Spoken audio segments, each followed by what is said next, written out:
want to tell you guys a little bit about how energy transfer works. I told you guys that forces can be both attractive and they can also be repulsive. And atoms interact strongly when they're close together and weakly when they're far apart. We've zoomed up very, very close. As you see that the molecules are hanging out in pairs, okay? And the size of the molecules, the reason that their sizes are changing and shifting is because the size is indicating to you how strong the forces are that are acting on the molecules. So when the sizes are changing a lot, the forces acting on the molecules are strong. So you see that as the atoms get bigger, it means that a stronger force is acting on them. And as they get smaller, it means that a weaker force is acting on them.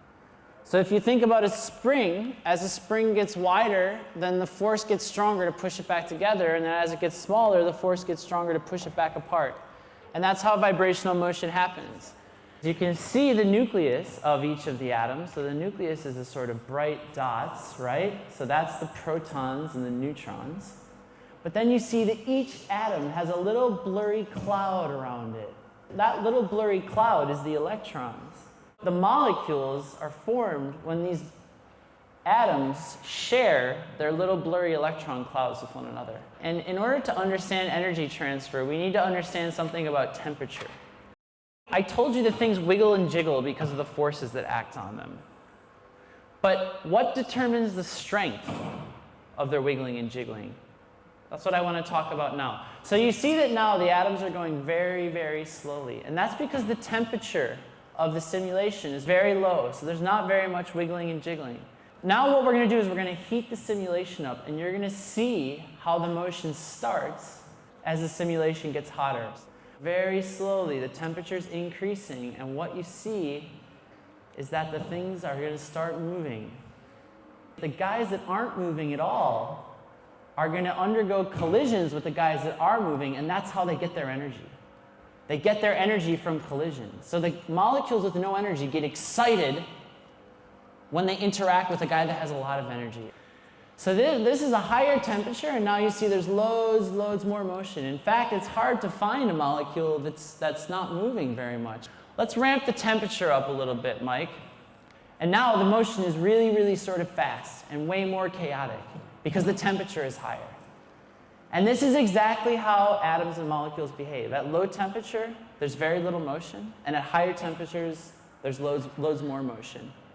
And energy is transferred between molecules by collisions. So collisions take the vibrational, rotational, and translational energy of one molecule, and they transfer it to the vibrational, rotational, and translational energy of another molecule. We're going to talk a little bit now about the difference between solids, liquids, and gases, okay? So what you see right now is a simulation of the atmosphere, which is N2, O2, CO2, and H2O. And you see that there's not very many molecules in the space. They're relatively sparse. And what that means is that they don't collide very often. Collisions are relatively rare.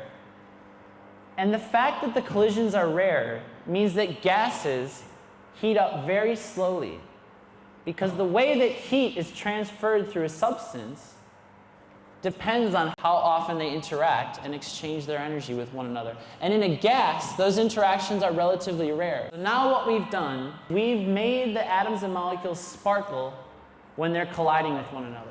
And so the frequency, how often the sparkles occur, actually tells you about how efficiently energy is transferred in a system. So collisions are very important in chemistry and physics, because collisions is how energy is transferred from one thing to another thing. And the collisions between different molecules explains all sorts of phenomena. So when the sun rises and the air gets warm, it's because the sun injects heat into some of the molecules, and then the heat is spread out to the rest of the molecules in the air through these collisional events. Why does energy transfer matter? Well, the reason that energy transfer matters is because it's the way that you experience things like heat. So this is a gas. There's not very many molecules in a particular region of space. Now we're going to look at a liquid. So liquids have more molecules in the same amount of space. And because they're closer together, it means that their atoms and molecules interact more frequently and transfer energy faster. So this is why you can boil a kettle in a relatively short amount of time. Because the liquids are close together, and when one molecule gets excited, he shares his energy with the other molecules really quickly. So can we go to a sort of liquid state?